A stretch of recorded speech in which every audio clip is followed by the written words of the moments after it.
தமிழுறவுகள் அத்தனை பேருக்கும் வணக்கம். 2024 தேர்தல் முடிவு வெளியாகிவிட்டது. இதில் நாம் தமிழர் கட்சி 35 லட்சத்துக்கு மேல் வாக்குகளை பெற்று கிட்டத்தட்ட 8% மேலாக வாக்கு விழுக்காடையும் தொட்டுள்ளது. இதனால் நாம் தமிழர் கட்சி அங்கீகரிக்கப்பட்ட கட்சியாகவும் மாறியுள்ளது. இந்த நிலையில் இது குறித்து மூத்த அரசியல் விமர்சகரான ஐயா ரவீந்திரன் துரைசாமி அவர்கள் சமீபத்தில் ஆதன் தமிழ் வலையொலியில் கொடுத்த நேர்காணலில் தனது கருத்தை பதிவிட்டுள்ளார். அதில் இதுவரை இந்தியாவில் எந்த ஒரு கட்சியும் செய்யாத சாதனையை நாம் தமிழர் கட்சியும் சீமான் அவரும் செய்துள்ளார்கள் என்றும், மோடியும் வேண்டாம் ராகுலும் வேண்டாம் என்று கூறியவர்களில் நாம் தமிழர் கட்சி மட்டுமே சாதித்துள்ளது என்றும், இது 2026 சட்டமன்ற தேர்தலில் இதைவிட 3 மடங்கு 4 மடங்கு அதிகரிக்கும் என்றும் தனது கருத்தை பதிவு செய்துள்ளார். நாம் தமிழர் கட்சி அங்கீகாரம் பெற்றிருக்கிறது, எப்படி பார்க்கிறீங்க? மிகப்பெரிய சாதனை, இந்தியாவிலே பெரிய சாதனை. இக்கட்டான கடுமையான சூழ்நிலையிலும் இந்திய அளவிலேயே ஒரு நேஷனலிஸ்ட் மைண்ட், இது 2 அணிகளுக்கான ஒரு ஃபைட் வரும்போது பெரிய பெரிய கட்சிகள் எல்லாம் பலையடையும் போது, ஏன் இது லோக்டல் அபய் சௌதாலா, துஷ்யந்த் சௌதாலா அவங்க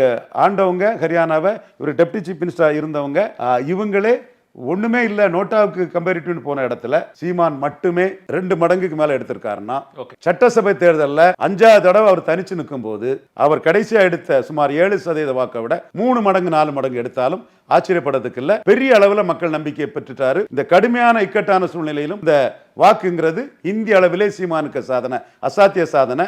இதோட உண்மைத்தன்மை அமித்ஷாவுக்கு தெரியும், மோடிக்கு தெரியும், அந்த நுணுக்கமா அரசியலை பார்க்கக்கூடியவங்களுக்கு தெரியும். எனக்கும் தெரிஞ்சதுனால இதை நான் ஆணித்தரமா சொல்றேன். பட் இப்ப தாப்பா காதுல ஏதோ ஏன்னா ரொம்ப நாளா ஒன் சைடு லவா இருந்துருச்சு. நானே காதல்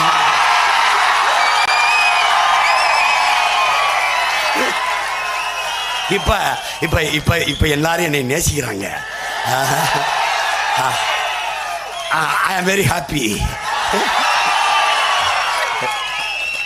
I am very happy.